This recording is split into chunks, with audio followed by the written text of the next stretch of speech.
Hi guys, I'm going to show you how to pleat the foil for moi moi. So I use the multi-text foil, and that is it.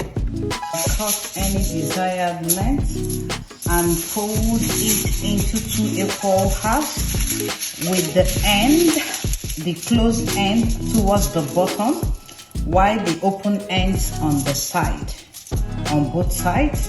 Then you pleat the open end, you pleat to any desired number. I usually do 4 or 5.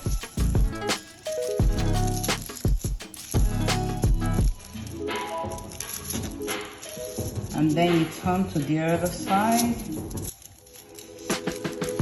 and you pleat as well.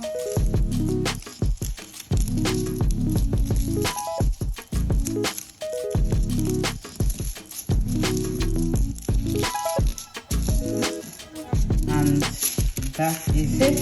You scoop your moi moi into the foil and wrap it